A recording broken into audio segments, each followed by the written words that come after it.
Sveiki gyvūnų mylėtojai, augintojai ir visi tie, kurie myli gyvūnus. Aš esu Paulius Markūnas, veterinarijos gydytojas, o šalia manęs yra Remigijus Sinkevičius.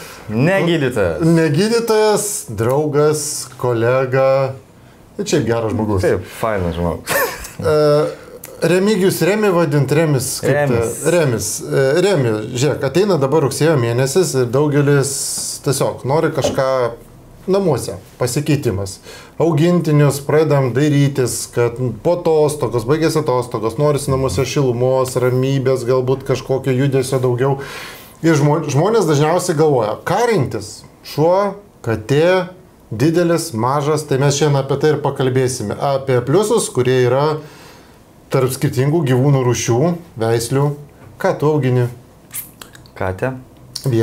Vieną katę, nykštukinė voverinė skraiduolė ir žuvytės.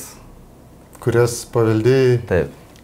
Paulius užkrovė naštą, padovanojo akvariumą ir dabar aš su juo kankinuosi. Su kuo nelabai išeina susidraugauti, tai su žuvim, nežinau, reikia ten tiesiog daug dėmesio, gal tarp kitko, dėmesys reikalingas su žuvim? Ne.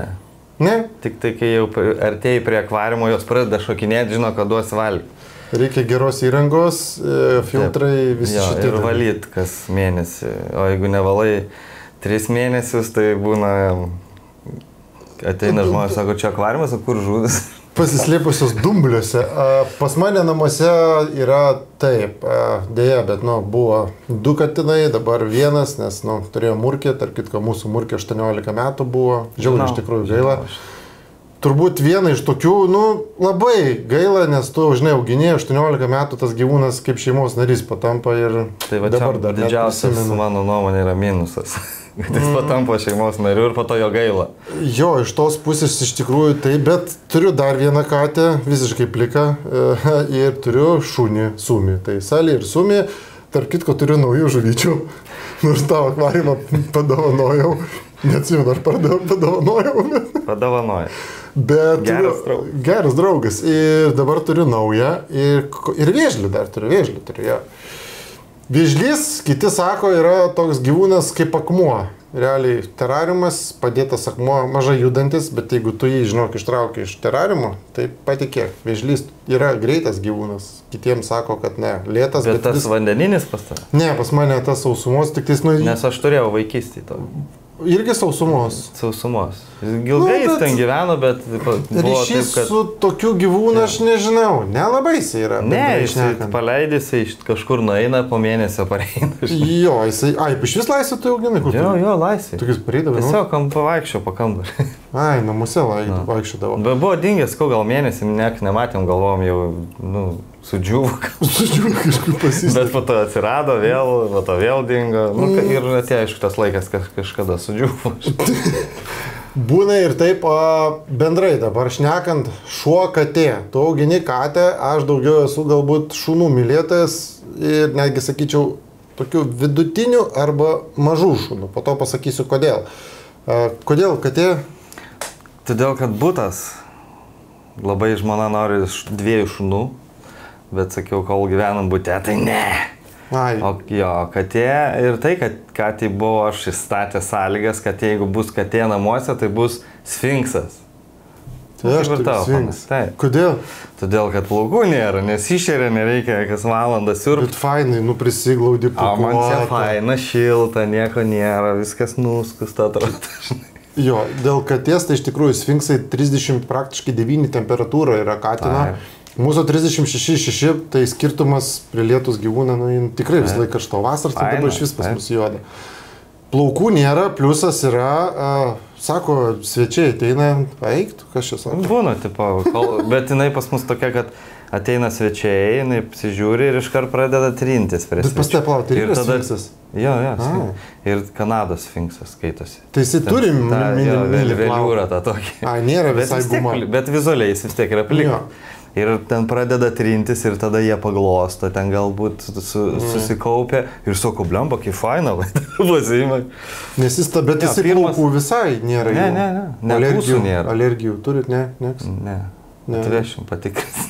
Ne, ar patys patiems. Būna kitiem, kad, žinai, net ir sfinksas iš tikrųjų gali sukelti alergijas. Kiti galvoja priešingai, kad, pavyzdžiui, yra šunų be plaukų, kad neturint plaukų, nebūna tų alerginių reakcijų. Tai iš tikrųjų ne, nes tai pasitaiko. O ta prasme alerginė tai gali pradėti neštėti ar kokia? Nuo prisilietimo gali. Tiesiog katinas prisiliečia, net ir atrodo, kad tų plaukų nėra, bet vis tiek nuo to gali alergizuoti. Tarp kitko yra žmonių, kurie geria vaistus nuo alergijų ir vis tiek augina gyvūnus. Nu, tiesiog, sako, aš negaliu be gyvūno gyventi, sako, aš jau geriau gersiu vaistus ir auginsiu gyvūną. Šuo, kokių šunų? Žmona galvoja, mama norėjau. Žmona, mama. Čia irgi aš turiu savo vieną tikslą, jinai savo vieną, tai reikia dviejų. Dobermanas ir Rottweileris. O, čia tokios dvi rimtos. Aš už Rottweilerius, jinai už Dobermanus. Bet, jeigu savam kieme, čia kalbu ne apie dabar, ne apie būtų. Tokį namą turėsi jau, kai uždirbsi daug pinigų. Uždirbsi daug pinigų. Arba laimėsi loterijai. Ne, norėčiau uždirbti. Uždirbti. Laimėti neįdomu, už loterijos galima šunis nusipirkti. Tada, kai laimi, žinai, tada viskas, greit gali išleisti ir bus negerai. Tai gerai, Rottweileris, Dobermanas, didelės veislės, daug valgo. Bet gražu. Vedžioti reikia. Nereikia, savam kieme. Tai vis tiek kakaliukai, kaip su kakaliukais. Tai kakaliukus surinkti gali. Pas mane yra šuo, jeigu trumpai, tai pliusas yra, kaip tu sakai, turiu kotedžas, kiemas nedidelis pas mus, labai nedidelis. Lengva surinkti, mažai. Lengva surinkti, to leit nereikia, šuo gyvena, aišku, ir namuose, ir lauke. Pliusas yra tai, kad, pavyzdžiui, šuo gali užsimanyti naktį į tualetą, kaip pavyzdys, žiūrint. Kad tie, kaip sakėjai, namuose gyvena, išėjai, palikai ir grįžai radai. Su šuniu vėlgi yra kiti dalykai, yra šunys, kurie aplamai negali visą dieną būti vieni. Tada vos net tu turi per pietų pertrauką parvažiuoti arba tu vežtis į darbą. Su šunius šiek tiek yra sudėtingiau, bet dabar daugelis gyvūnų vežasi į darbus, jeigu darbas tą aišku leidžia daryti. Pliusas Rottweilerį, kad kažkas vežtųsi į darbą, nemačiau. Jeigu žiūrint, kad darbas yra filmavimas veterinariniai klinikoje, tai galima čia atsivežti pas tave 6 šunis. Jo, bet jisai, žinai, didelis, tas didelis jisai visą laiką, nėra toksai mobilus, prie jūros nenuvažiuosi. Nusiveš gali, bet... Aš galvoju, kad gyvenant nuosavam name, tai niekur nereikia vežtis. Jie turi savo, ateina kažkas ten tėvai ar kažkas pamaitina jos ir viskas. Vedžiot pasiryžę, žinai, kiek šunį reikia? Per dieną 5 kilus kaip minimum turėjai. Tai teks tada namą statyti kažkur. Čia miško, kur bus 2 hektarai. Pabėg, žinai, nepareis po to. Tarp tų veislių, pavyzdžiui, tu jau sakai, Rottweileris, Dobermanas, šiaip šitos veislės labai protingos to, kad jos turi labai didelį ryšį su šeimininku. Tarkim, jeigu priema, tarkim, tave, žmoną, tai, žodžiu, geriausi draugai jau ten su tavim bus, nežinau, neis nuo tavęs nebėgs, jie labai, kitaip tariant, lengvai dresuojami. Bet šitų veislių negali visiškai palikti be dresūros. Aš visą laiką rekomenduoju, tarkim, Staffordshire terjerai, Rottweileriai, Dobermanai, Vokiečio viganiai, daug veislių yra, kuriuos daug lengviau auginti, kada tu pasiemi kinologą, su juo dirbi, tada ta šuo pasidaro tau paklusnesnis, tada jisai žino, kas esi tu, koks jisai yra ir jūs tada labai tą gerą ryšį turite. Nes pavyzdžiui, kas liečia mano šibą, žinai, kad šibą turiu, dresuok nedresavę, žinok, jokių šansų. Ta prasme, to šansų, kad pas mane yra taip, jeigu yra šuo, yra namai, viskas ok. Kur be bus namuose, kieme, jeigu iš ją pašauksiu, jinai visą laiką pas mane atbėgs. Bet jeigu tik duris atsidaro, viskas, gali ką nori daryti, jinai išbėgs ir bėda tame, jinai parbėgs, praeis valandą, 2 atbėgios, jinai, žinai, namus vis laikaras, nes šiba tai jinai tokia, žinai, lapė ir šuo, mišrūnas, galiu sakyti, bet bėda ta, kad pavogs, numuš, sužeis, kažkur, žinai, pasiklys gali, ir tai minusas, mes realiai niekada negalime jos paleisti.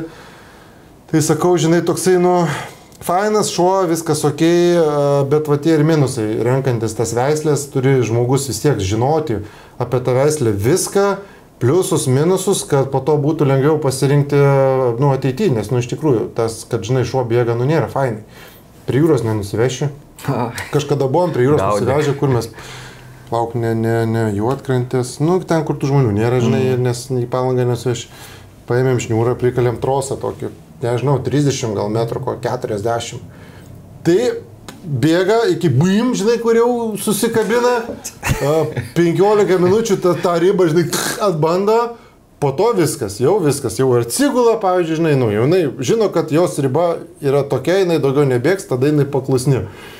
Bet tik pavadį ištrauk ir viskas, nu, nepagausi. Yra tie GPS, sako, kiti kabink GPS, nu, tai ką aš po to pajūrį bėgiosiu, bet tai paims kiti, nu, tai išbėgsi gatvę, nes eina per gatvę, pavyzdžiui, su pavadžiu vidi, eina, jeigu sugalvoja per gatvę, tai nėra tokio, kad, žinai, sustosiu, apsidairysiu, tiesiai. Priešingai negu, pavyzdžiui, kokį Toy Terrierą, Yorkshire Terrierą, nu, ką, visą laiką į tualetą eisi, į lydės, visą laiką kartu. Bet vėlgi dabar, žinai, mes šnekam apie tuos, žinai, skirtumus, tai vat ką rinktis, tai tu iš esmės nieko nekeistum, tik dar norėtum 2 šunų. Tai prie tavo sfinkso 2 šunys. Įmanomas variantas ar ne, kaip galvoju, šiaip asmeniškai. Vat augini katę ir dabar nori gyvūnų turėti. Skambina kažką. Ta prasme... Namuose, turi katę. Ir dabar, tarkim, galvoju, ar jie susidraugaus? Tai nežinau, klausiu patarimo pas tamstą. Mano nuomonė... Biškai pertrauksiu, atsiprašau. Aš manau, kad nuo mažiuką, jeigu visus nusiperki tokius kukulius, ką tik gimusius, tai jie susidraugaus, faktas. O kaip jeigu dabar parveš 2 šunis, suvalgys? Ne, suvalgyt, nu... Žinai, niekada negali žinoti, bet aišku, įsigijus turi namuose vieną, nesvarbu, tu turi gyvūną šunį ar tu turi katę, įsigijus kitą, tu negali jų labai vienų paleisti. Nu, namuose, tarkim, uždarėjai, paleidai, draugaukit. Vis tiek tu turi stebėti, kas vyksta, koks jų kontaktas. Dažniausiai, jeigu gyveni namuose šunį, įmesi katę į namus ir bandysi auginti, tai katė bus vis tiek tam antram plane, ta šuo dominuos dažniausiai.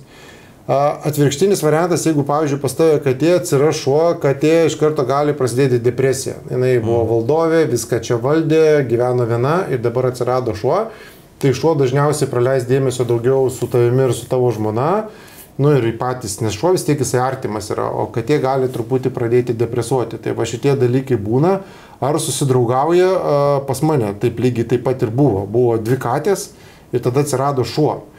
Tai katės pasitraukė turbūt kokie metam laiko visiškai šoną, viskas stebėjo šonų. Dabar jie draugauja, gali miegoti kartu, bet jeigu kas, tai šuo vis tiek tą katę, patraukė į šoną kaip reikia, tai jeigu kažkas padeda maisto, tai, žodžiu, aš einu valgyti, dabar tu palauk, o po to ateisi tu pavalgyti. Tai net nežinau. Iš vieno bliūdelio valgo? Net iš svetimo vis laik skaniau. Namuose yra tokia taisyklė, žinai. Dabar padedi maistą, dabar valgom visi kiekvienas savo, ne, atvirkščiau. Dabar valgysiu aš tavo, o kai suvalgysiu tavo, tada valgysim kiekvienas savo. Tai, žodžiu, šuo vis tiek dažniausiai tenka, kad 2. Nu, tai duris uždarai ir, žinai, ir viskas.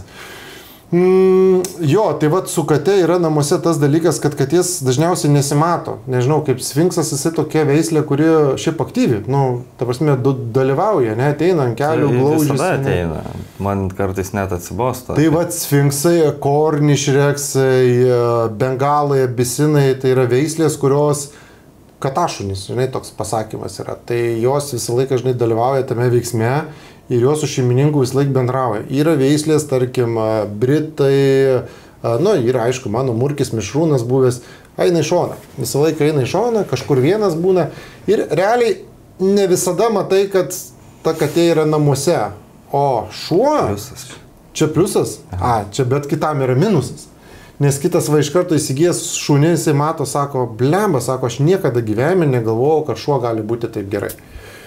Tai nors augino prieš tai daugelį metų katę, bet su kate paprasčiau. Tiesiog, kaip tu sakai, žinai, nesišeria, vežioti nereikia, namuose ir taip toliau. O šuo yra tas, kuris šalia, draugelis, lietus lyja, nelyja, su pavadėliu, į lauką. Labiausiai, kas man nepatinka, tai tas jų vairis, kai išėjai, pavyzdžiui, iš namų, žakinai duris, priėjai prie lifto.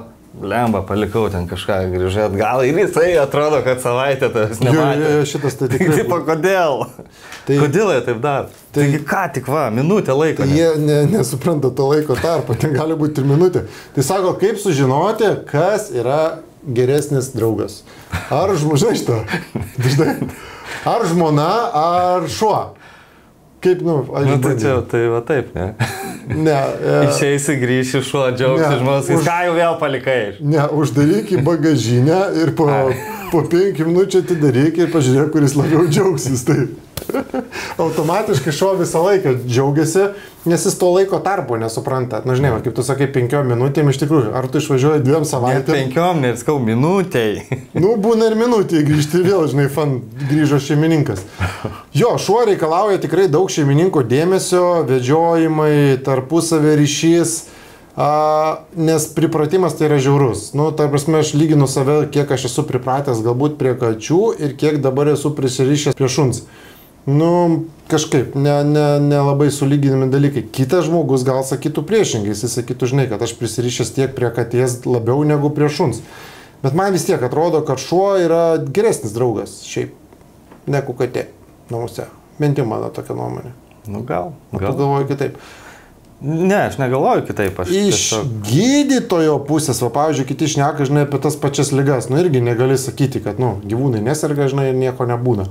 Pagal klinikos pacientų skaičių tikrai, nežinau, 20 iki 30, net mažiau, turbūt sakyčiau, 25%, gal 20 netgi klientų, turbūt apie 20. Katės ir visa kita sudaro šunis. Todėl, kad su gyvūnais daugiau juda, daugiau vaikštome, daugiau visko primaitiname nuo stalo ir visa kita. Katė, jinai turi mažiau rizikų. Realiai, jinai būdama namuose, kur tu užsikrėsi, nebent, žinai, tu iš namų atneši ligą katėjai, bet ne katė iš kažkur gaus. Gyvenant su kate, pavojai namuose, tai yra vasara ateina langai, tai čia yra kaip tėvė mūsų, kiekvieną pavasarį kartojame, bet vis tiek nenori, tų nelaimė atsitinka, žinai, langai. Kai atidarai langą į viršų, ne visiškai pilnai prasidaro langas ir tada katė, žinai, nori tą drugelį, tą pamatyti, tą oro gurkšnį ir šoka, užsikabina 20 minučių, nebegalėsi padėti, nes kraujotaka visas galas iš karto kitaip tariant, būna blogai, tada jau būna viskas, žinai. Tai turbūt tokie pavojai, kad jie susilaužyt koją namuose, misija tokia sunkiau įmanoma, nes katės jos turi, šiaip katei kristi iš aukščiau yra geriau negu žemai, nes jinai krisdama, žinai, iš 12 aukšto susiorientuoja greičiau, kad nusileisti ant kojų, negu jinai iškris iš 1 aukšto. Tai čia toks irgi vienas iš dalykų. O šunys jo visur su mumis, žinai, ir automobiliai, ir traumos, perkaitimai, vėmimai, viduriavimai, pas močiutę palieki, primaitina. Svečiai ateina iš po stalo, žinai, nes akys visą laiką tokios, visą laiką valgyti viską nori, čia, nežinau, yra gyvūnų, sako, nieko neėma nuo stalo, bet čia yra tokia tik tais maža dalis. Bet tai tada apie šitą, mūsų katė, nėra paragavus turbūt nieko iš žmogiško maisto ir jinai niekada neina, tu valgai, jinai neina, neprašo, nieko, jei padėk kažkokį ten kotleto gabaliuką, jinai nevalgai. Pauosto kartais ir nueina. Vienintelį dalyką tik yra palaižiusi grėtinį. Viskas. Valgo tik tais sausiaką ir šlapiaką. Tai šlapiakas būna šventinėm dienom, ar ne? Ne, vakare vieną kartą. Čia jau laukia, čia žmonos dienos pabaiga, žinai, žinias įsijungia. Ne, jinai grįžta iš darbo ir iš karto jinai jau laukia šlapę. Duot gauna ir žino, kad 5 valandą gaus. Bet įsivaizduok, kaip gyvūnai pripranta prie tos rutinos. Jie žino viską, kaip, pavyzdžiui, dabar vasarą išsibalansuojam. Tai ten, žinai, tai vaikai atostogauja, tai dar kažkas ateina ruduo. Tai, pavyzdžiui, mes išeinam, žinai, iš namų, tai šuo visą laiką. Gali dėti, ką nori, kepsnį gali va taip iš ryto padėti, niekada neims. Sudeda, žinai, lapsis, nes žino, kad tu išeisi, viskas, nėra jokios nuotaikos, depresija. Tik grįžti ir visą dieną tas kepsnys gali palei nosį pragulėti. Tik grįši iš darbo, to kepsnio, žinai, iš karto, žinai, fan tipo jau einam, dabar prasideda gyvenimas. Tai va tas vienas ir, žinai, tokių, kad gyvūnas depresuoja, bebūtų išeina. Katė tai ką, tu ten nesi, jai turbūt yra. Ne, šitas, jeigu išvažiuoji kažkur ir ateina ten pamaitinti, tai po 3 dienų jau jinai pradeda. Palieki, tai porai savaičių turėti, ne? Ne, tai kiekvieną dieną ateina, nepalieka. Bet po 3 dienų jinai, pavyzdžiui, ten 1 dieną ateina, tenai palieka maistą, išvalo ten dėžutę, viskas, ar kad net neteina. Auklė, turi auklę. Ateina auklė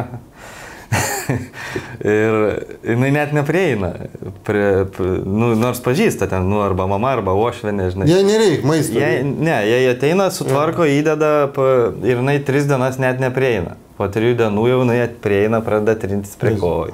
Jau prašo paglosti, žinai. Tai reiškia, po 3 dienų jai prasideda jau tipo kur dingo. Glostytojai oficialūs. Vieną situaciją, žinok, esu turėjęs, kai šeimininkė atvežė visiškai dehidratavusią katę į kliniką ir tada nuklausęs laiką, žinai, anamnezė, kas atsitiko ir taip toliau. Sako, buvom atostogų. Aha. Sako, išvažiavę, žinai, 2 savaitėm. Nu ir sako, vieną palikom. Nu tai gerai, sakau, tai kaip jinai viena, tai jau maistas. Tai įsivaizduok, pripylė į kibirą pašaro, į kibirą, bet, nu, ne į bliudelį, bet į kibirą. Nu, vis tiek, kad jie sulapsim, sako, pasims. Pripylė į kibirą, o tai, sakau, gerai, vanduo į vonioje pripylė vandens, ten 20 ar kiek centimetrų. Tai galvoja žmogus, kad gyvūnui, žinai, pilnai užtenka vandens ir maisto ir kad jisai išgyventų. Tai realiai tas 2 savaitės turbūt, kad jie iš vis nieko nevalgė, nes jai, žinai, depresija, šeimininkų nėra. Dingo. Ir visiškai, žinok, vos mums jai ten pavyko atgriebti, nes jau ten ant mirties. Nors sava, maistas padėtas, vanduo padėtas, kad nemirtum, tau reikia tik atsigerti ir pavalgyti. Bet gyvūnas rinkosi tą, kad, nu, aš nevalgysiu. Tai va tas, matai, gyvūnai vis dėlto irgi protingi, mąstantis ir visa kita. Tai ilgamžiškumas gyvūnų. Kačių, pat žinai turbūt, kad jau ganėtinai ilgas, lyginant su gyvūnais, tiksliau su šunim, apie tavo minimas veislės, Dobermanas, Rottweileris. Šiaip, kodėl veislės? Domėjaisi viskuo ar tiesiog gražus? Nuo vaikystės. Gražus. Gražus, patinka ir viskas. Ir nesvarbu, kaip ten ypatumai, kokie sutarė su vaikais ir viskas. Tai vaikai dideli, tai... Nu, bent atsiras mažų, tai tada reiks galvo. Jeigu mažų atsiranda, tada taip, bet... Nori, nenori, faktas yra toks, kad didelės veislės gyvena trumpiau. Tas trumpiau tai gali būti ir 5, ir 8 metai, ir nuo mažos veislės vidutiniš. Nu, aišku, jeigu, žinai, nelaimės, lygos, nuo tokių dalykų niekas neapsaugotas, bet gyvūnų vieni metai skaitosi kaip žmonių, tarkim, tarp 6-8 metų. Nu, 7, aš skaičiuoju 7. 7 metai, tai kažkada, žinai, vienas vaikas, žinai, sako, kad tai ką, sako, gyvūnui, nu, ten, tarkim, šuniui 1 diena, tai mums savaitė. Tai va, tai įsivaizduoju. Nu, tai štai išeini iki lifto grįžti po minutės, tai jam kaip valandas, tada už taip džiaugiasi. Nu jo, tai kelios valandas jau kaip praėjo. Tai va, šita vieta yra turbūt pati skausmingiausia, renkantis veislę, visą laiką norisi, kad tas šeimos narys, žinai, būtų su tavimi kuo ilgiau. Ir todėl turbūt nesirinkčiau didelės veislės, nu čia tiesiog asmeniškai, nu aš kalbu apie tos dogus, iš viso, kur būna amerikiečių dogai, jie gražu, žinai, paglostyti, arba vilko gaudžiai, jeigu tikrai tą veislę gerai sakau. Nežinau tokį. Jo, tai jie iš viso, žinok, jie aukšti, jeigu atsistoja, tai jis yra, nu, praktiškai lygus su manimi, jeigu tai va paimtų. Tai jie yra fantastiški, žinai, tie šunys, bet, nu, tas va, didumas jų yra dėja, bet, nu, trumpai ilgažiškumas. O Newfoundlandai tie? Nu, irgi, nu, ką, 8 metai, 9 senas šuo, nu, 9 jau senas. Jo, dėl to, kad didelė veislė, daugelis tų yra faktorių, kodėl tie gyvūnai greičiau susensta, nes, nu, viskas susidėvi greičiau, kitaip tariant, organai ir taip toliau ir sąnariai. Tai va, žinai, 9-8 metai ir praėjo mūsų. Lyginant su mumis, o yra veislės, kurios gyvena 15, 18, 20, tarp kitko dabar iš viso pradėjo gyvūnai gyventi, nu, ganėtinai jau ilgiau dėl to, kad visi rūpinasi. Tai va, ką tie vežė atostogų kada? Kur? Kur nors, į Lenkiją. Aišku, ne. O tai lauka, balkonas. Jei iki tavęs paskiepint depresiją, nu, ne depresiją, bet ten jau... Bet kelis metus nevežiai. Nevežiau kelis, o tai taip dažnai reikia skiepinti. Nu, kaip pasakyti, čia skiepai, kas 3 metus šiaip pasiūlė, kas 3 infekcinės. Ne, tai dar normaliai. Tai dar nepraėjo 6. O, 3. 3 jau praėjo. Pinigai. 3 iš viso, tai nuo paskutinio skiepo tada... Kiek išleidai katei pinigų per mėnesį? Nežinau, nesirūpinu to, čia žmonos reikalai. Tai jūs pasiskirstė, kas atsakingas. Jinai už katę atsakingas, aš už žuvis ir voverę. Nu, bet tai tu nežinai. Nu, neįsivaizduoju. Nu, nebus daug, žinok, tikrai. Negali galvoti, kad labai daug išleidžia. Nerado, nesakytų, kad... Maistas 50, aš taip galvočiau, turbūt eurų, ten kraikas, nu, iki 80 gal. Nu, iki 100 nemanau, kad būtų. Nu, dar nebent šlapia, ten žiauriai brangų perki kokį, tai ten gal. Šunelis jau, žinok, reikalauja šiek tiek daugiau. O jeigu tavo Dobermanas išsirinktasis? Nebus šunų. Ne. Rinkis tu šunį, gerai. Mums klientų daugiau užnai. Kuo daugiau visi turės augintinių, tuo mums geriau. Šuo yra daugiau reikalaujantis išlaidų ir žmonės dažniausiai to neįvertina. Ir, ir pats matai, kadangi ir kartu dirbame ir filmuoji, tai prisiperkam, prisigimdom, prisidauginam gyvūnų ir po to žiūrime atsitikus nelaimiai, kad mes nebeturim galimybių, kaip jiem padėti. Lėšos, neplanuotos lėšos, krenta dažniausiai jos iš visos smarkiai, jeigu ten kokie raiščiai ir kažkas, tai ten 100 prasideda, 1000. Aišku, visi šneka, čia veterinarai lobsta, viskas labai brangu ir mes ten, žinai... Bet iš tikrųjų sudėdamosios dalys yra didelės, turbūt apie tai neįsiplėsiu, bet vien medžiagos yra kainuojančios, yra daug ir ta suma automatiškai didelė. Tai žinai, bet kai šuo nusitraukia kryžminį raištį, ten 1000 eurų rasti, tai tikrai yra sunku, pažiūrėk, mašina sugenda, ten žinai, 300 iki 400 eurų jau ištrauktos pinigus iš kur nori. Niekas, yra gal, kurie atsidinėja tos pinigus, bet kas atsideda pinigus nelaimė, tu atostogom atsidėt gali, kad kaupi, kad koja kažkokia nulūžta ar dar kažkas, tai ne, bet jeigu turi draudimą, tai ir už koją gausi draudimą. Tarp kitko, draudimas, nieks draudė katę. Draudimas veikia jau ar nebeveikia? Nes su Lietuvos draudimais, tai žinai. Dabar taip, kaip tau čia pasakys, draudimas, gyvūnų draudimas veikia. Yra Lietuvoje toks dalykas, bet lietuviai mes tokie esam kartais per gudrų žmonės ir tada... Bandom apgauti, ne? Jo, draudimas tada pradeda neveikti. Kada pradedama jį apgaudinėti ir kaip pavyzdys, čia žinai daugiau sąžiningumo dalykas. Iš esmės su gyvūnu kreipiasi veterinarijos kliniką, patyrus traumą, jeigu tu turi draudimą, tas draudimas ten tau ir padės, tą pirmą ligą, sakykime. Dažniausiai apmoka, žinai, aš apie draudimą gal nenoriu įsiplėsti pačias detalės, ten sutarties sąlygas, bet dažniausiai žmogus nusistato ligą anksčiau, kaip pavyzdys. Tavo šuniui nutrūko kryžminis raištis, įvyko gyvūnui trauma. Tada šeimininkas nuvyksta į veterinarijos kliniką ir išgirsta 1000 eurų.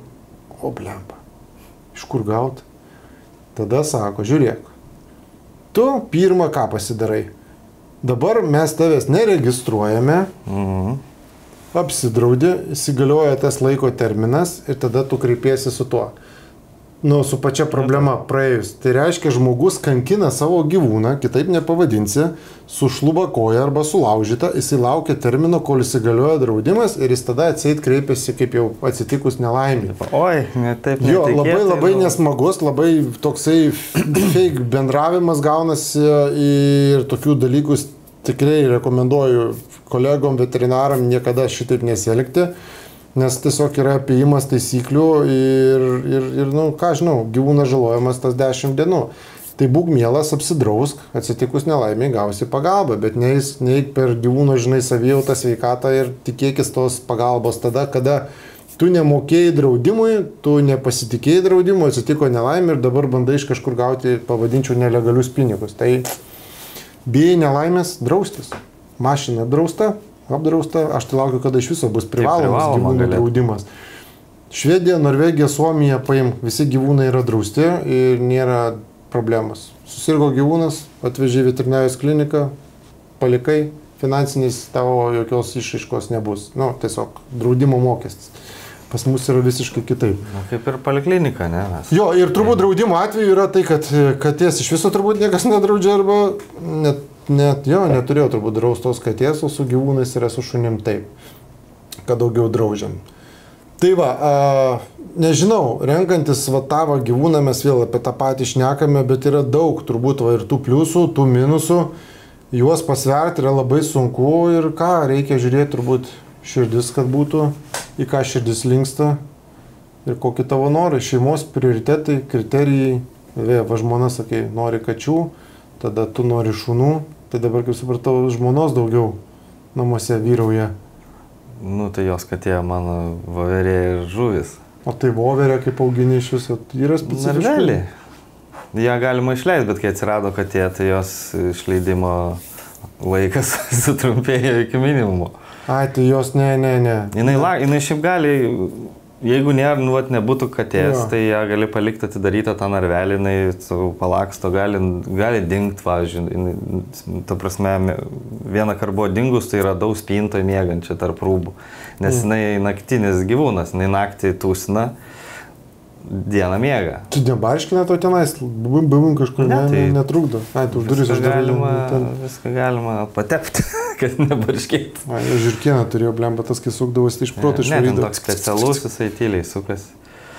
Bet šiaip, jiegi tos nykštukinės voverinės skraiduolės, faina, jinai gali į kišenį pas tave įlyst. Tai štai rekomenduoja, kad atsargiai, nes tu gali nepajaust, kad kišenį ir atsisėst. Aišku, ir bus plynas, ja. Bet jinai čia legali, ar šiaip? Kai aš pirkau, buvo legali, dabar nežinau. Buvo vieni pirmųjų Lietuvoje, kurie pradėjo veist. Bet aš kažką girdėjau, kad gal galimai uždraudė, bet aš nežinau kodėl. Aš labai fainas dalykas. Dėl pačio įsigijimo. Nes man kažkur kažkas yra sakęs, kad kadangi jas naktiniai gyvūnai, tai nereikia sudrumsti jo dienos ritmo.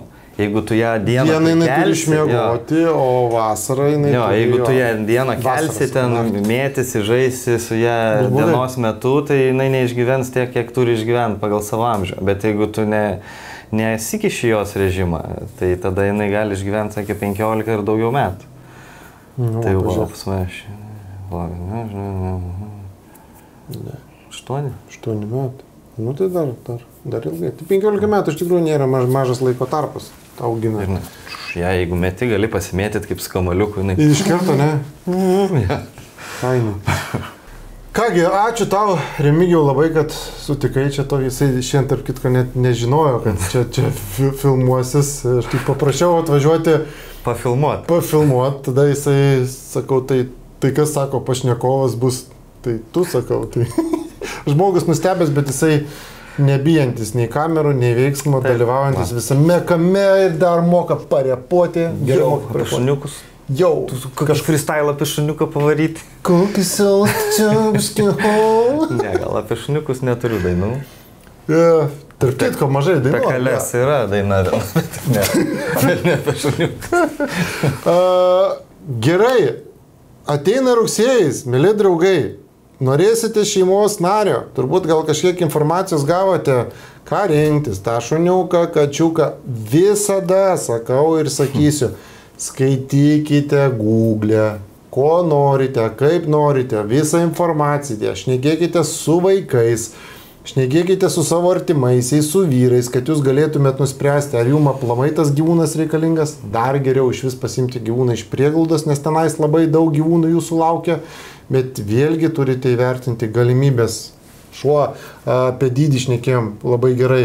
Dobermanai, dideli gyvūnai, bute gali gyventi, jeigu jūs neturite darbo. Arba jūsų darbas iš namų, ne? Tu padirbi 2 valandas, už šunio eini vaikščioti. Vėl padirbi 3 valandas, vėl už šunio vėl vaikščioti. Bet jeigu didelis šuo visą dieną namuose neturi galimybės judėti, gyvens trumpiau. Faktas dėl to, kad, pavyzdžiui, yra gyvūnai vokiečių viganis, tu jį duok erdvės, jam sodyba, tikrai šitie gyvūnai gyvena ilgiau, juda, sąnariai juda, pastovus judėjimas, pastovus aktyvus gyvenimas, jisai tikrai duoda naudos. O voljerai trumpina gyvenimą? Voljerai dažniausiai yra naudojami nakčiai. Bet kur ne nakčiai, kur eik per šitą rajonėlį kokį gyvenamų namų ir ten šunis yra už grotų. Gerą vietą palėtėjo, voljerai dar yra ok, kol kas, šiai dienai. Kol neuždraudė. Lenciūgai, tie visi pakaruokliai gyvūnų, tai yra šakės. Ta prasme, matote tokius, nežinau, eikite pas tų žmonės į namus, sakykite, paleiskite tos gyvūnus ar kažką, nepaleiskite, bet... Pasakyk. Bet pabandyk, pasakyk ir sunku, yra daug, kur laiko ant tų, grandinių visų, Šiai dienai šuo yra šeimos narys, visiškas. Miega lovose, miega visur, aišku, gal provincijos gal galvoja kitaip, bet... Aš tai visiškai už tai prieš, kad uždraustų, bet reikia, mūsų valstybei, vyriausybei turėti planą, ką daryti. Uždrausti viską galima, bet tu padėk tam žmogui, augini prie būdos, prie to lenciūgo, uždraust, tai ką jis darys, paleis namus, jeigu jis neleis jo. Turi būti visą laiką seka, turi būti planas, ką daryti toliau. Tai tą dalyką irgi reikia apgalvoti, gyvūnai gyvena geriau. žmonės nenori gimdyti vaikų arba ne per daug vaikų ir gyvūnų populiacija didėja. Tai va tik svarbiausia, renkantis tą gyvūną, nepadaryti klaidų. Geriau metus laiko galvoti, metus laiko rinktis, tarti su specialistais, kad rastum tą, žinai, gyvūną, kuris tau čia, kaip sako, prie širdelės ir nebūtų po to, kad, žinai, jam reikia vedžioti, reikia, jie kiek valgo, žinai, kiek koja, kad va šitų klaidų, kad nebūtų. Arba pasiskolinti iš draugo savaitį. Jo, pasiskolinti iš draugo, pasiskolinti, pažiūrė. Gyvūnų nuoma. Bet gyvūnas nedaiktas, negalima, gyvūnų nuomotis. Kodėl, mane gali išsinuomoti kaip operatorių, aš tavo padėjau. Čia žmogų gali, tai ir šunį gali. Tai va, šiaip buvo labai smagu su tavim pakalbėti, dėl to, kad tu nesi šitos, pusės, nesi kažkoks specialistas, veterinaras, tarp kitko jisai nemažai žino propofolį, žino propofolio dozės, sedaciją gyvūnui padarytų, žaizdą kokį, jeigu reiktų. Tubusą įdėčiau be problemų. Be problemų. Jau tam Yorkshyrui žinau, kad net ten iki story tubusą atitaikyčiau turbūt. Atitaikytų. Sakau. Susiūt tik dar nemokėčiau, bet... Laiko klausimas, išmoks. Maža kada prireiks, žinai, negali žinoti. Tai ačiū, kad atvažiavai. Turiu dovanų. Prašau, įteikite tada. Dovanos yra gerai. Dovanos yra... Prašom. Tai yra... Best friend. Čia artėjančia. Čia remelį sėdėsi prie... Remelis. Miegamai. Pakabukas. O čia tau yra... aš galiu atplėšti, ne? Gali. Pats iškliavau. Tik plėš. O čia yra tau artėjančios žiemos proga bliuzonas. Tai fliuk. Tai va, prašom tau dovanas. Ačiū labai. Nešiok, nesušalk. Ir ką, mes tai pasimatysime, dabar atostogų išeina ponas greitų laiku.